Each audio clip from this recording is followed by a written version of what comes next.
Saludo con gran cariño al auditorio de Telefórmula, que nos enlaza con los trabajos de esta emisión. Agradezco que nos sigan a través de la radio y, por supuesto, plataformas de internet. Día Internacional de la Libertad de Expresión, la libertad de prensa. Un momento más le presento lo que dijo el secretario general de la ONU, Antonio Guterres. También Pedro Vaca. Hay que detener, dijo en este caso Antonio Guterres, toda la sarta de mentiras y las amenazas a periodistas, o sea, desterrar todas estas prácticas en el mundo. Debemos, dijo, como comunidad internacional, defender esos valores. Le comento que la presidencia pide retirar, en este caso, el análisis del Plan B hasta que no se desahogue una impugnación pendiente desde el 2018 por una ley de comunicación que sí efectivamente se expidió en el sexenio anterior y bueno, pues no la ha todavía resuelto la Suprema Corte de Justicia. Pide la Consejería Jurídica que primero revisen esa y después el Plan B.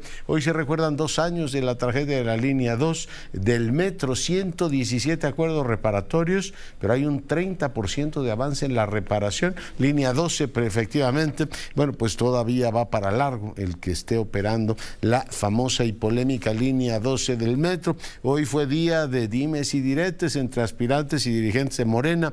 Mario Delgado le pide a las corcholatas dejar de pensar en el 24. Yo me pregunto en qué quiere que piensen, ¿no? Si no están más que pensando en eso. En este caso, Claudia Sheinbaum le dice a Marcelo Ebrard, no comas ansias, Marcelo, y Marcelo insiste en que hay que definir reglas y que lo más importante sería que hubiera un debate, no para discutir este gobierno, dice, porque ambos pertenecemos al mismo, sino para ver hacia dónde se debe mover el país. Así están pues discutiendo el tema. Fíjese que la FED subió 0,25 puntos, o sea, 1/4 de punto la tasa, y con esto presagia el fin del ciclo alcista.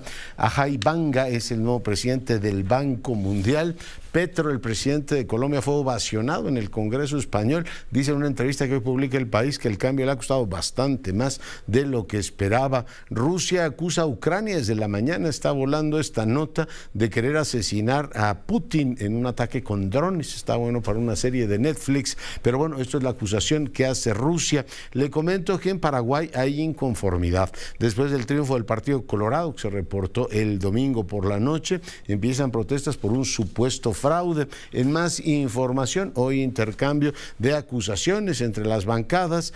Por un lado está el tema del cártel inmobiliario y por otro lado el cártel de Andy. Así se están repartiendo culpas. Hoy se reveló pues información sobre la defensa que hará Santiago Taboada, apoyado por las dirigencias de partidos, y por otro lado pues un reportaje muy amplio de Latinus de los contratos que se han dado a los cercanos al hijo del presidente. En este caso también quiero decirle que Mexicanos contra la Corrupción y la Impunidad publica que José Ramón López Beltrán vive en una casa que es propiedad del asistente de la directora y presidenta de La Jornada, y además comadre del presidente. Sedena negó permiso a que los Estados Unidos derribaran a un globo. En un momento más le cuento la historia. Hoy lo dijo el presidente en la mañanera. Volvemos.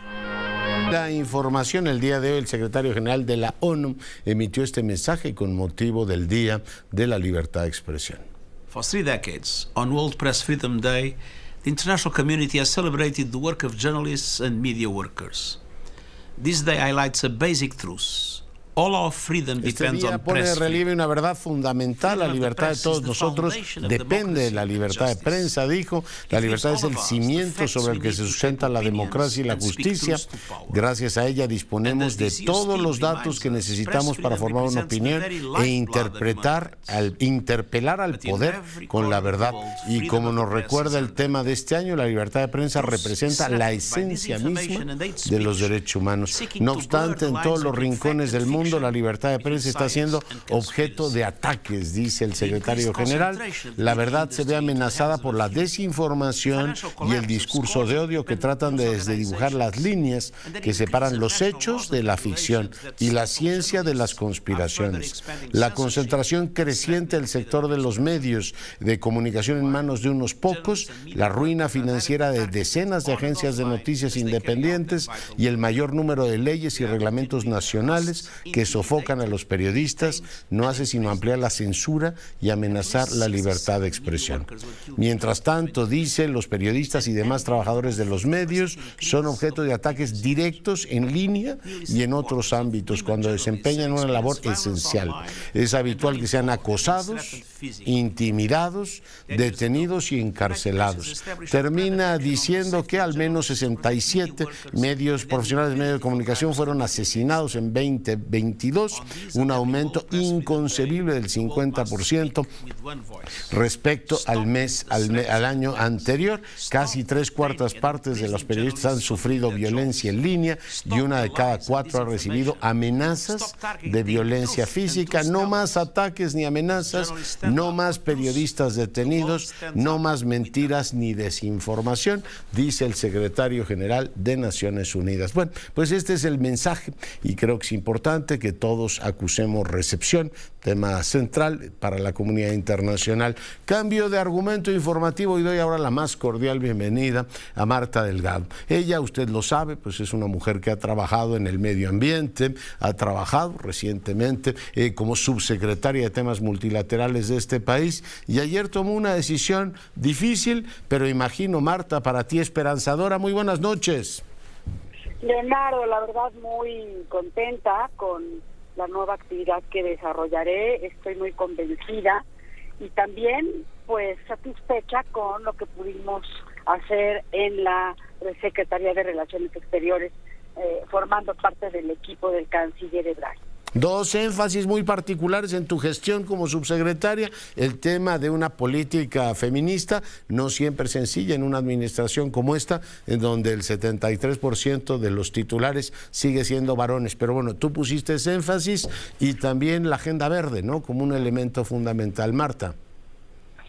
Mira, tenemos entre nuestros logros que a mí, la verdad, hasta en la vida me marcaron, fue las vacunas, obviamente traer las vacunas en la crisis que vivimos del COVID, el instalar el pabellón de México en la Expo de Dubái, el poder aterrizar la inversión de Tesla en el estado de Nuevo León, hacer la política exterior feminista, tener éxito en las candidaturas de México en las Naciones Unidas. Todas esas cosas, bueno, pues son logros de un equipo de trabajo que, por cierto, perdura todavía, se queda ahí con Marcelo en la Secretaría de Relaciones Exteriores. Sí, se queda Eduardo Jaramillo, ¿no?, como en la titularidad de la subsecretaría. Están efectivamente esos temas. La última conversación que tuvimos contigo como subsecretaria fue efectivamente por el tema Tesla. Y bueno, pues recuerdas bien la cantidad de viajes que tuviste que hacer a China, ¿no? Garantizaste el puente aéreo, subsecretaria. Sí, esa fue la verdad un trance muy fuerte, porque además teníamos restricciones para acudir a trabajar y estábamos todo el día ahí en la oficina con poca gente y una situación de incertidumbre y donde eran cosas de vida o muerte muy muy especiales. Me tocó también la recepción del equipo de robótica para que las chicas de Afganistán pudieran ser refugiadas en México. Una experiencia, la verdad, para mí muy valiosa, Leonardo, y estoy muy contenta de las oportunidades que tuve en las actuaciones que hicimos en materia ambiental, poder elevar el nivel de ambición de la contribución de reducción de gases de efecto invernadero, el papel que hizo México en tema internacional en el panel de océanos. Fueron muchas agendas que la verdad me encanta haber tenido oportunidad de desarrollar. Oye, cuando tú te bajas en este caso, la posición de subsecretaria, la interpretación política que se hace es que Marcelo va en serio, o sea que no es una cuestión de si está ponderando, ¿no?, si será, en este caso, corcholata es, pero va en serio a pelear el tema de no solamente en este caso, las encuestas, sino sus tesis fundamentales que hoy ha reiterado. Marta. Pues fíjate que sí, él tiene ya esta decisión. Me parece que es muy válido que alguien pues transparente y aclare muy bien cuál es su aspiración.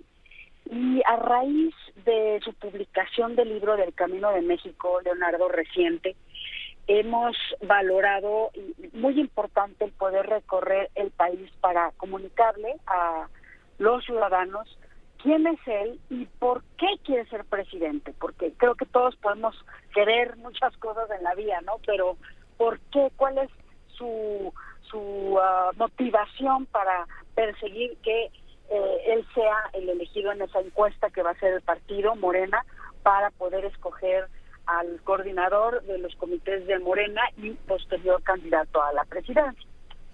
¿Cómo habremos de identificarte? ¿Como coordinadora de campaña o de pre-campaña de Marcelo? ¿Cómo? Pues mira, a lo mejor pre, porque ahorita ni siquiera estamos en una pre-campaña, estos estadios... Pues es un decir, electoral. Marta, ¿no? Porque está todo el mundo en campaña.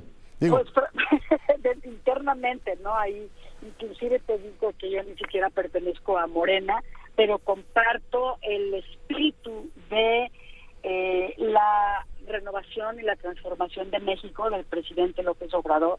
Me entusiasma que Marcelo sea su sucesor y es el único que lo ha sido.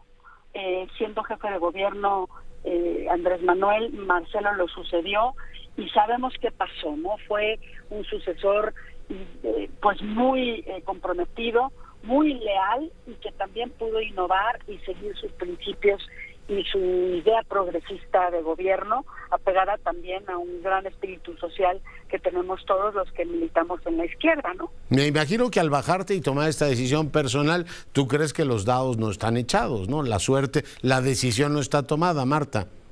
No, para nada. Yo la verdad es que sí le creo a todos, empezando por el presidente, al partido, que deciden que sea una encuesta la que en dónde se diriman estas aspiraciones o quién, y que los ciudadanos sean los que elijan quién va a ser el candidato del partido que a todas luces es el mayoritario en el país. Entonces va a estar recorriendo el país. Sí, recorriendo el país y apoyando esta idea y sobre todo también exponiendo. Marcelo, Leonardo, es muy conocido, mucha gente, la mayoría tiene un nivel de conocimiento de 76% en el país, 80%, todavía, pero más que lo conozcan por nombre, necesitan saber qué ha hecho, por qué ha sido exitoso y qué es lo que ofrece para México. Y eso la verdad es que para mí me ilusiona mucho, ¿no? Que México pueda tener un presidente como él. Muy bien, pues Marta, te agradezco muchísimo que hayas estado esta noche con nosotros. Con todo gusto, Leonardo, te dejo un saludo y mi agradecimiento también a ti y a todo el grupo por la cobertura que dieron a las actividades de la subsecretaría en estos casi 5 años. Gracias Marta Delgado, pues ya lo ve, ella era la subsecretaria de Multilaterales y deja efectivamente el cargo directamente para trabajar la candidatura de Marcelo Ebrard. Y me enlazo ahora con el doctor Guillermo Valdés. Mi querido Guillermo, ¿cómo estás? Muy bien, buenas noches, Leonardo, a tus órdenes. Oye, pues te pedía que me ayudaras un poco a refrescar cómo está el tema de las corcholatas. Hay mucha, digamos, polémica y mucha propaganda de las encuestas, que si van adelante uno u otro. Tú tienes en el tablero ahí cómo estaban en términos de conocimiento y preferencias, es decir, ¿estamos ante una cosa ya muy abierta, con Claudia a la ventaja, o Marcelo está todavía cerca? ¿Cómo tenías tú el tablero en tu última medición, Guillermo? Mira, con la excepción de Claudia Sheinbaum y Marcelo Ebrard, que tienen un conocimiento alrededor poco mayor de 70% de la población los identifica, ambos tienen buena imagen positiva. Adán Augusto está muy retrasado, tiene un conocimiento de alrededor entre 20 y 30%, y los de la oposición están francamente... En el béisbol donde lo conocen más, ¿no? Sí, los de la oposición muy retrasados. Y luego,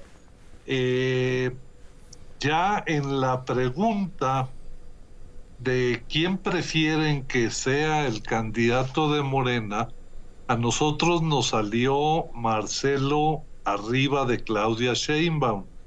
36% dijo que le gustaría que fuera Marcelo contra 31% de Claudia Sheinbaum, 9% de Adán y 4 o 5% de Ricardo Monreal. Entonces, esos son los datos de nuestra última encuesta, la que levantamos por ahí del 22 de marzo, apenas hace un mes.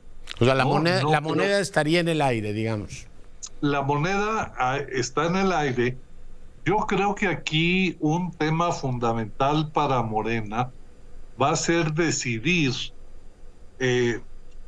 a quién le van a preguntar sobre el candidato, porque yo creo que la respuesta es distinta si se le pregunta a la población abierta, es decir, a todos los ciudadanos, o si nada más le preguntan a los morenistas.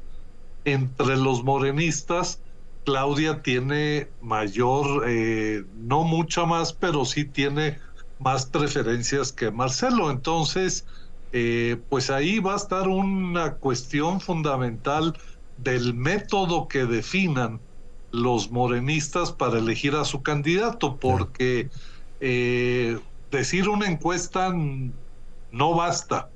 O sea, tienen que definir las preguntas, necesitan definir si esas preguntas se le van a hacer a toda la población o solamente a los morenistas. Y esos dos asuntos son decisivos porque dependiendo de cómo escoja Morena hacer las preguntas, cuántas preguntas, cómo las pondera y a quién se las hace, pueden inclinar la balanza hacia Claudia o hacia Marcelo.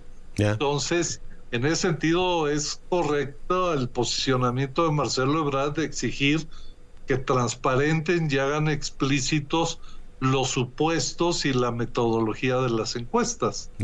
Oye, pues muy interesante esto que me cuentas. Te retengo un minuto más, doctor. Tú fuiste director de Seguridad Nacional y por tanto has oído eso y cosas peores. Pero ayer me decía el secretario de Gobierno de Guerrero que 13 alcaldes, 3 diputados y un diputado federal defendiendo delincuentes porque se había atrevido la autoridad, Guillermo, a quitarles un Lamborghini y algunos otros coches. Hoy me llegaron algunos reportes de cómo están vinculados ya a la extorsión como tema permanente. ¿Podemos seguir mirando hacia otro lado y decir que no tenemos una implantación territorial del crimen vinculado con las comunidades y con el sistema político? Yo creo que esto que yo te estuve oyendo anoche en el noticiero, oí la nota, oí la entrevista con el secretario de Gobierno y luego con el senador Añorbe, y realmente es escandaloso ese evento, ese hecho, porque yo creo que una de las herencias terribles que va a dejar este gobierno en materia de seguridad no solamente es el mantenimiento de niveles de violencia muy elevados, no solamente un abandono de las policías y los ministerios públicos en los estados, no solamente la militarización de la seguridad pública, que ya de por sí son herencias bastante malas, sino esta permisividad que se ha traducido en que el crimen organizado, además de volverse más depredador, es decir, más salvaje en sus maneras de quitarle a la población sus patrimonios, es este apoderamiento de las instituciones políticas. Y lo que sucede cuando una organización criminal controla territorios y controla a los alcaldes y controla a las policías municipales y diputados, los quedan completamente indefensos. Entonces su reacción natural es, para no verse más agredidos por la organización criminal, es ponerse de parte de ellos, y entonces se genera este vínculo terrible entre ciudadanía y crimen organizado que legitima desde la política y la sociedad a las organizaciones criminales, y que yo creo que ese fenómeno de esta vinculación política, sociedad y crimen organizado es uno de los legados y las herencias más trágicas y más graves que va a dejar este gobierno en materia de seguridad. Doctor Valdés, agradecido contigo como siempre. Al contrario, muy buenas noches, Leonardo. El doctor Guillermo Valdés, distinguido analista, también, bueno, pues un encuestador, la encuesta esta que levanta GEA, ISA, que es panorama amplio de cómo está el país. Hablábamos de los dos temas con él. Doy ahora la más cordial bienvenida a otro distinguidísimo académico. Él es titular es investigador del Centro de Investigaciones Interdisciplinarias en Ciencias y Humanidades de la UNAM. Julio Juárez, ¿cómo estás?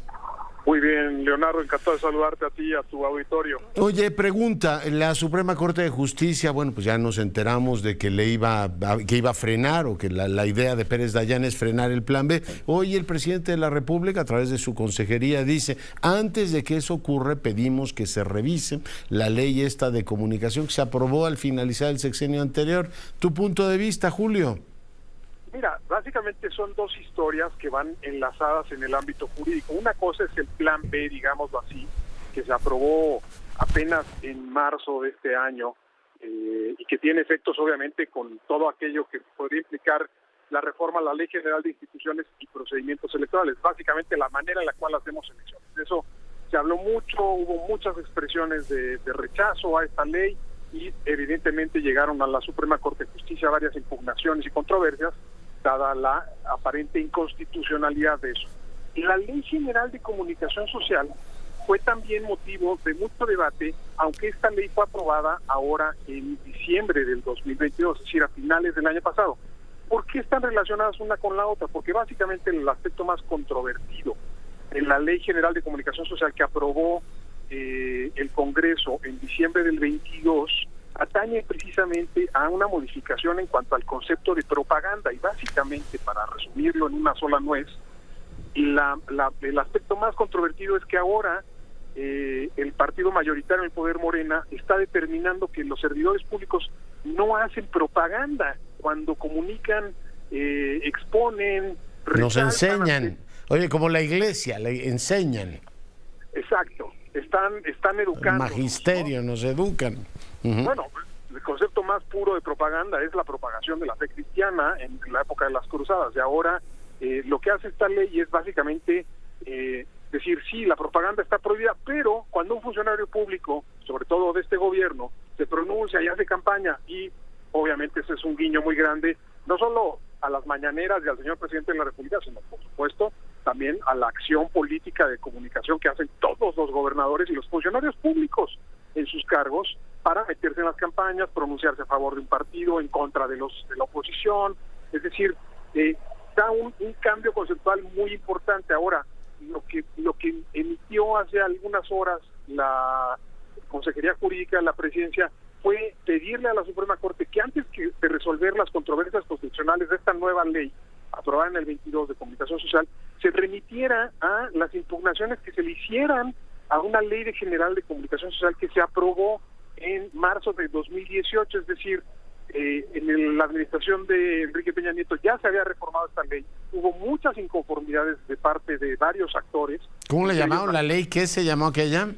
Era la ley Mordaza. Mordaza. Siempre van acompañadas, digamos, porque han sido malas leyes, tanto la del 22 como la del 18 son malas leyes que dejan muchos huecos a la discreción. No, es bueno recordarlo para que no digan que se callaba como momia la gente, ¿no? En aquella época también se le llamaba ley Mordaza. Y los que estamos criticando y los que criticamos esta ley del 22, de diciembre del 22, también criticamos la ley del 18, que fue una ley regresiva en muchos aspectos. El principal de ellos pues era en no resolver la discrecionalidad del gasto público en comunicación. ¿Pero es atendible el argumento de la Consejería Jurídica, Julián? Pues tiene un problema argumentativo importante. ¿Y cuál es este? Lo que ellos dicen es, bueno, eso se presentó primero, ¿por qué no lo resuelve primero la Corte antes de pronunciarse sobre las impugnaciones y las controversias que se presentaron a la nueva ley del 22? El criterio del proyecto del magistrado, del ministro Pérez Dayán, es básicamente resolver primero no la inconstitucionalidad, porque esto es importante. El proyecto no apunta a la inconstitucionalidad de lo que se reformó en el 22 en materia de comunicación social, sino al vicio en el proceso legislativo. Es decir, lo que la Suprema Corte propondría en este caso, en este proyecto, es que se lesionaron los procesos o los procedimientos legislativos para aprobar esta ley y por lo tanto la desecharían sus términos. Yeah. Y eso nos invitaría a regresar, si me permites poner la expresión, es como volver al futuro, regresar la película en materia de controversia de esta ley a marzo del 2018 y ahora sí poder entrar al fondo de aquellas impugnaciones cuando entre en efecto esa ley. Que Marty McFly se case con la señora, y luego ya empezamos a discutir todo lo demás. Julio, te agradezco mucho el tiempo que has estado esta noche con nosotros. Un placer, siempre un gusto hablar contigo y tu auditorio. Gracias. Y hoy la titular de CONACYT dijo que la vacuna Patria ya estaba lista, pero no estaba lista, ¿no? Sí, ya está lista, pero todavía falta la aprobación de COFEPRIS. Bueno, hace un momento le presentaba el audio. Voy ahora con la doctora Domínguez Barbosa. Andrea, ¿cómo estás? Muy buenas noches, Leonardo. Pues sí, tal parece, ¿te acuerdas de esta película de finales de los 90s, Wag the Dog? Estamos un poco viviendo eso, en donde hay como una cortina de varios sucesos que están ocurriendo y tenemos que entenderlos. Pero bueno, en lo que a mí me compete. Se pronuncia esto a 3 años de la pandemia. Recordemos, la vacuna Patria tenía un gran potencial porque no solo iba a disminuir los costos, era una vacuna nacional, sino que además pues tendría una gran cobertura cuando en ese momento las variantes que estaban circulando pues eran predominantemente, estamos hablando de, sí, alfa, estaba delta inclusive cursando, etcétera, etcétera. Entonces, y sus subvariantes respectivas. Llegó Omicron y todo cambió. Con Omicron tuvieron las empresas farmacéuticas que crear una vacuna bivalente que cubriera las variantes iniciales, sobre todo la de Wuhan y sus descendientes, y también Omicron, por eso se llama bivalente. El tema aquí con Patria es que aunque puede ser inmunogénica, puede producir anticuerpos y demás, es monovalente, es decir, cubre hasta lo previo a Omicron, y eso es importante que la audiencia lo entienda. No es que sea mala, no lo sabemos realmente bien. Recuerdas que inclusive en este espacio tú mencionaste muchas veces en varias intervenciones, oye, ¿qué pasó con Patria? O sea, ¿qué pasó con la convocatoria que teníamos? No había financiamiento, sí tenía muy buen empuje, pero luego ¿qué pasó? Lo que pasó es que no hubo participantes, porque se requieren por lo menos en fase 2 de 200 a 500 participantes que no tuvieran ninguna vacuna aplicada. Para entonces, pues ya teníamos casi todos cierta inmunogenicidad creada por otras vacunas. Entonces fue difícil, por eso se propone como una vacuna de refuerzo, y es importante que la audiencia entienda, sobre todo en el contexto de que, por ejemplo, a nivel internacional, por ejemplo, en Estados Unidos, ya retiraran la vacuna monovalente y solo se quedarán los refuerzos bivalentes. Entonces hay que ponerlo muy bien en contexto esto. Entonces, me voy al tema también de lo que está ocurriendo en Estados Unidos. Por eso te digo de esta película del escándalo en la Casa Blanca de finales de los 90s, porque es un fenómeno que está ocurriendo y que estamos viendo, ¿no? Anuncia un ser humano, anuncia que el 11 de mayo se termina todo respecto a este bicho, y entonces también se levantan las restricciones de vacunación. Me parece un poco reduccionista, me parece peligroso hacer esto, pero bueno, a los datos nos vamos. Estamos cursando la 6ª ola de COVID con una baja incidencia de casos, tenemos una hospitalización bastante controlada, las muertes también, siguen habiendo casos, pero no son las olas que veíamos anteriormente. Y bien, esto es porque hay una tasa de vacunación superior al 90%. 2, es justamente porque tenemos bastante bien controlado, sobre todo ya muy afianzados. En cuanto sentimos mal, pues nos tenemos que guardar y tenemos que avisar que estamos positivos, ya no sabemos el protocolo. Y mientras estas premisas se cumplan, sobre todo de que no haya una nueva variante o subvariantes que sean de amenaza o de interés, por lo menos para la OMS, tenemos que mantenernos bastante tranquilos de que estamos haciendo las cosas correctamente, pero con mucho cuidado y siempre y cuando esto se cumpla, Leonardo. Pues tomando nota. Doctora, te agradezco mucho tu comentario. Que estén muy bien, cuídense mucho. Nos cuidamos mucho, lo dice la doctora. Bueno, y seguimos con la información, vamos a una breve pausa. Hoy dio a conocer, antes le comento que dio a conocer el INEGI, el sistema de indicadores cíclicos. El coincidente se ubicó por arriba de su tendencia en el largo plazo, registró un valor de 101 puntos, una variación de 0,09 respecto a enero, y en el caso del adelantado lo tenemos también por arriba de su tendencia en el largo plazo, presentó un valor de 100.1 puntos, una variación de 0.12 con relación a febrero. Es la información que dio a conocer el INEGI. Es pues muy potente, muy revelador este sistema de indicadores cíclicos. Vamos a una breve pausa Regresamos en un instante. Da a conocer la secretaria del Bienestar que los derechohabientes que están rezagados, que tienen todavía su tarjeta en Banamex, deben recoger urgentemente, dice, la tarjeta del Banco de Bienestar. Puede entrar a la página, si usted que nos escucha está en o nos ve y está en ese caso, entra a la página del Gobierno Bienestar con la CURP en mano para conocer el módulo de rezagados donde dice se hará la entrega. Natalia, ¿qué destaca el día de hoy? Buenas noches. Hola, doctor Curcio, y bienvenido usted y toda su audiencia al resumen de tendencias. Soy Nat, y les presentaré la noticia que hizo tendencia.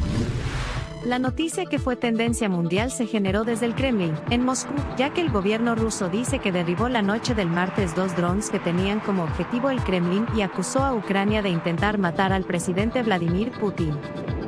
Moscú aseveró que los aparatos fueron desactivados por sus servicios especiales con radares electrónicos.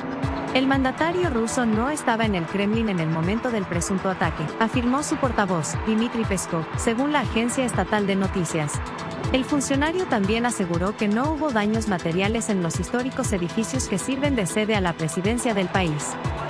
Por su parte, el presidente ucraniano, Volodymyr Zelensky, negó hoy que sus fuerzas de seguridad intentaran asesinar al presidente Vladimir Putin, como han asegurado portavoces oficiales de Moscú.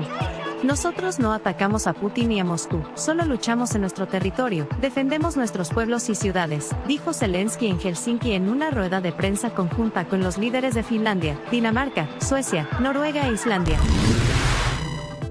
Este tema acaparó la tendencia mundial de este miércoles, doctor Curcio. Gracias por sintonizar Grupo Fórmula. Buenas noches y regreso mañana con usted. Gracias, Natalia, aquí te esperamos naturalmente y doy ahora la más cordial bienvenida a Jorge Cepeda Patterson. Te lo conoce, un escritor afamado y además en este caso periodista también muy reconocido. Jorge, ¿cómo estás? ¿Qué tal, Leonardo? Un placer estar contigo y tu programa. La sucesión 2024 que arranca con una batería de argumentos políticos, ideológicos y hasta biológicos de por qué el presidente no se va a reelegir. Jorge. Sí, bueno, yo vengo haciendo este ejercicio de análisis de la sucesión ya desde el 2006. Este sería el cuarto sexenio en donde trato de presentar, para abrir boca, un poco cómo se presentan las condiciones para la sucesión presidencial en cada sexenio. Perdón que te detenga, este es el primero que haces tú solo, ¿no? Siempre había sido por colectivos. Básicamente había consistido en un perfil largo de cada uno de los aspirantes con el ánimo de conocer quiénes son antes de ir a votar por ellos, ¿no? Sin embargo, juzgué que en esta ocasión hay un proceso, Leonardo, que es realmente inédito en la vida del país, por varias razones. Por un lado, porque nunca los presidentes habían querido destapar a las corcholatas, como ahora se dice, a los suspirantes, con tanta anticipación. Prácticamente López Obrador los lanzó al ruedo a la mitad del sexenio, cuando antes se decía el que se mueve no sale en la foto, y los presidentes trataban de retrasar lo más posible las candidaturas.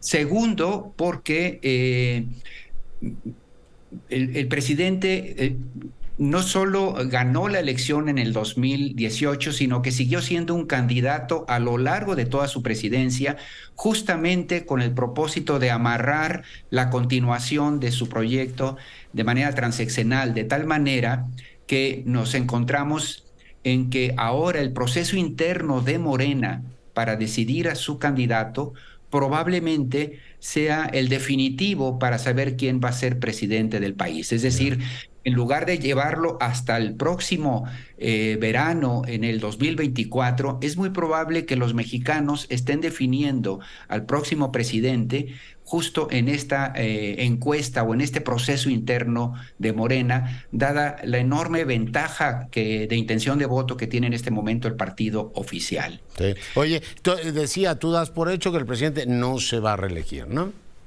Yo doy por hecho que el presidente no se va a reelegir por muchísimas razones que ahí analizo uno a uno, y sobre todo porque está asegurada la continuidad. Es decir, tendría que o la tentación de reelegirse sería muy alta si al no presentarse él puede perder su proyecto político, el poder. Sin embargo, es tanta la ventaja que lleva Morena, insisto, en la intención de voto, que si el presidente quisiera reelegirse, casi le está dando un golpe de Estado a su propia corriente política, es decir, a ellos, a los colaboradores que aspiran a la presidencia. Nos toca a nosotros, dirían. No, muy interesante. Oye, ¿el orden en que los presentas supone, digamos, una mayor perspectiva, digamos, posibilidad de ocurrencia o ladies first, simplemente? Primero las damas. Los puse en orden de peso que tienen en este momento sus posibilidades con respecto a la intención de voto que marcan las encuestas. Empezaste con Claudia. Con Claudia es bastante categórica porque hay algún análisis de 3 meses de encuestas, desde las buenas, las malas, las regulares, y el promedio de ventaja que lleva Claudia en este momento anda entre el 10 y 11 puntos por encima de los del segundo lugar, que sería Marcelo Ebrard, ¿no? No que esté resuelta la contienda, pero en este momento, digamos, al salir de la curva, los caballos, claramente ella lleva un cuerpo de ventaja, no necesariamente definitivo, pero sí en ese orden. Y en un tercer lugar, bastante más atrasado, el secretario de Gobernación, ya con Noroña cerca, pero prácticamente está claro que a la meta van a llegar uno de los dos punteros, muy probablemente Claudia. Oye, tú describes, por supuesto, en la biografía de Claudia, dices, una de las cosas que más le impresiona al presidente, bueno, recuerdas que fue Barberán el que los presentó y era una académica, es que no hacía grilla. Esa condición que tenía entonces como colaboradora del presidente en el gobierno de la Ciudad de México, ¿tú crees que se mantenga ahora y que sea un elemento decisivo para que el presidente la prefiera, Jorge? Yo creo que este aparente favoritismo se alimenta de varias cosas, Leonardo. Mucho el hecho de que toda la vida política de Claudia Sheinbaum se ha realizado a la sombra de López Obrador, a diferencia de Marcelo o Adán Augusto López, que tenían una vida política, una trayectoria propia bastante larga, ambos, antes de llegar, digamos, a la cauda, a la sombra del actual líder López Obrador, ¿no?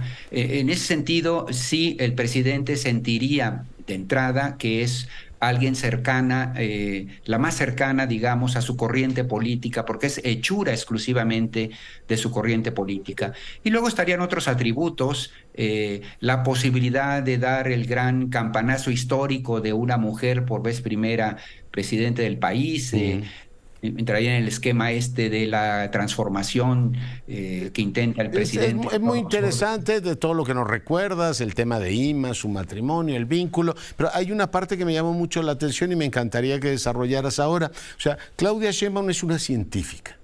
Y viene de esa tradición, además una unamita profunda. Son dos temas en los cuales entra en ruta de colisión con el presidente, porque el presidente ni la ciencia ni la UNAM le entran, Jorge.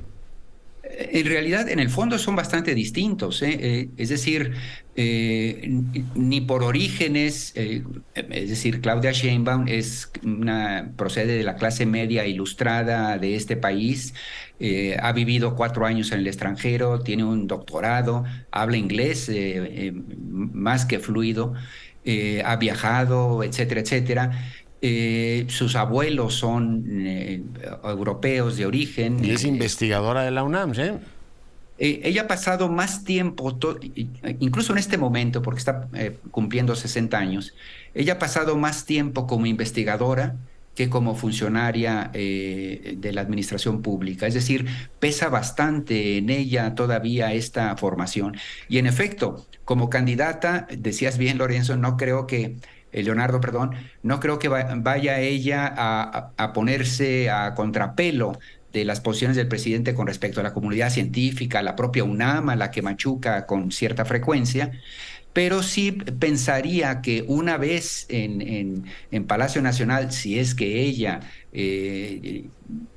obtiene el triunfo, me parece que conduciría una política muy distinta, porque en efecto la UNAM es su casa, es su hogar, de ahí viene, su madre trabajó toda su vida ahí mismo, así como ella también, ¿no? Sí, sí. Oye, Marcelo Ebrard y el dilema. Marcelo es finalmente quien el presidente elige, en aquel momento jefe de gobierno, como su sucesor. Y fue un sucesor muy exitoso como jefe de gobierno. ¿Cuál es el dilema que tendría ahora como candidato, como corcholata, Jorge? Por un lado, claramente no está siendo favorecido por la corriente oficial. Incluso estos días lo hemos escuchado quejándose de el desdén de la dirección de Morena. Lo vemos también en los actos públicos, por ejemplo, de Claudia rodeada de gobernadores, de senadores, etcétera. Incluso hasta de un hermano del presidente, del director de comunicación social de la presidencia, etcétera, arropando, digamos, a una, mientras que claramente Marcelo está, digamos, a contrapelo de esta corriente obradorista en muchos sentidos, ¿no? Entonces, un primer dilema es ¿hasta cuándo seguir de canciller? Está claro que la inercia en este momento no le daría la victoria. Y él ya le urge bajarse, ¿no? A él le urge hacer algo distinto muy rápidamente porque le quedan pocos meses para voltear la tortilla. Y la única salida podría ser, en efecto, el dedicarse de tiempo completo a la campaña y tratar de generar un eco, una resonancia. Y el segundo dilema, del que solo podemos especular, es ¿qué pasaría si una vez resuelta la competencia interna y ganase Claudia, como todo indicaría, salvo que pase algún imponderable? ¿Qué pasaría si Marcelo Ebrard concluye que el piso no fue parejo, para ponerlo en los términos en lo que él ha planteado? Él ha exigido que las reglas del juego de competencia sean tal cual equilibradas. Sí. ¿Qué pasaría si rompe, ¿no?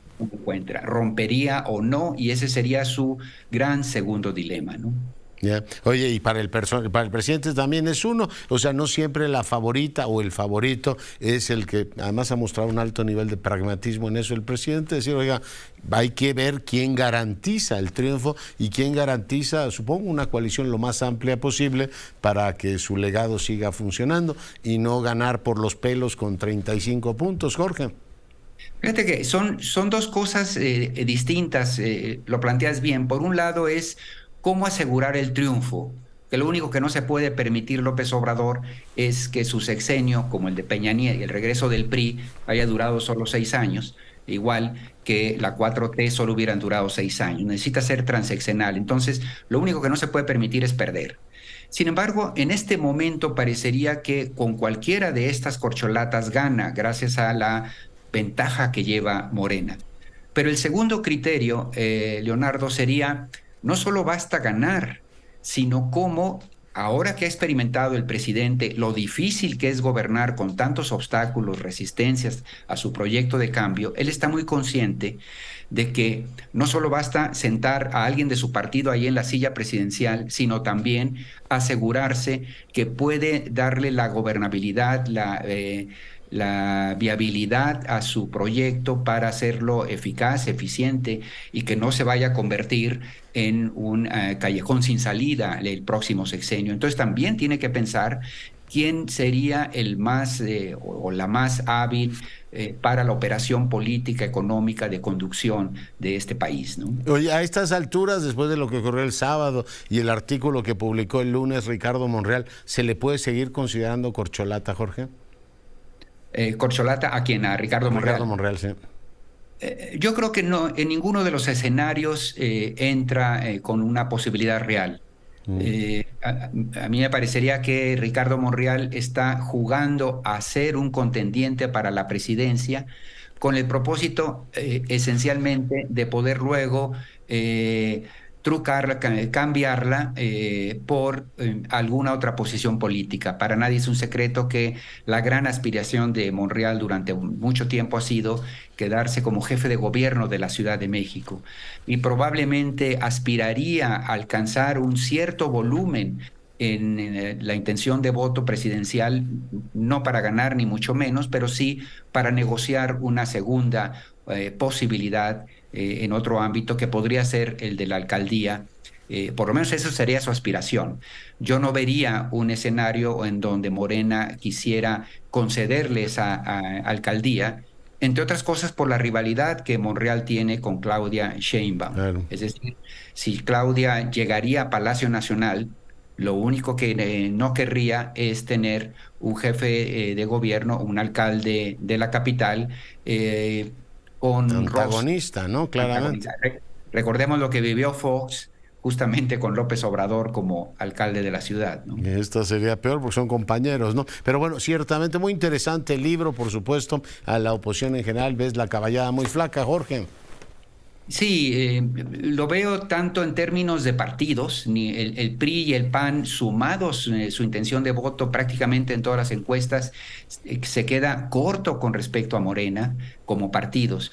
Y como personas, ya cuando uno testea los nombres en todos estos ejercicios de encuestas de Claudia y Marcelo versus cualquiera de los nombres que se han mencionado de la oposición, pues sí, está a años luz todavía la diferencia. Entonces, me parece que la oposición necesita un candidato para la presidencia razonablemente atractivo, no porque vaya a ganar, sino para impulsar este proyecto de por lo menos conseguir el mayor número de posiciones en el poder, en las cámaras, de cara al siguiente sexenio, hacer, digamos, un cierto equilibrio de poderes. Y para eso sí necesitan una candidatura presidencial, pues que no desmerezca frente al voto, ¿no? Pues muy interesante y muy documentado el libro, La Sucesión 2024, importantísimo, bueno, pues para leerlo, todos aquellos que están, mucha gente interesada en el tema político. Finalmente te pregunto, te retengo un minuto, estamos a un mes de que se vote en el Estado de México y en Coahuila. ¿Tú tienes la impresión de que algo puede cambiar o los dados ya están, digamos, echados? La suerte está echada, Jorge. Yo creo que otra vez también los sondeos han sido bastante consistentes en dar una ventaja a Delfina, la candidata de Morena, en el caso del Estado de México. Hay mucho en juego ahí y la actitud incluso del gobernador priista claramente ha sido una actitud distante de no involucrarse, un poco más bien tratando de salvar su propia... No entusiasta como Murat, pero Exacto, un poco de Poncio Pilatos, digamos, y pensando que gane el mejor, que gane la mejor. Exacto, pero bueno, al final es un gobernador priista. Entonces yo pienso que la circunstancia en el Estado de México está bastante favorable para Morena y prácticamente casi resuelta. No así el caso en Coahuila, en donde podría Morena ahí perder esa elección y quedar en un 1-1, digamos.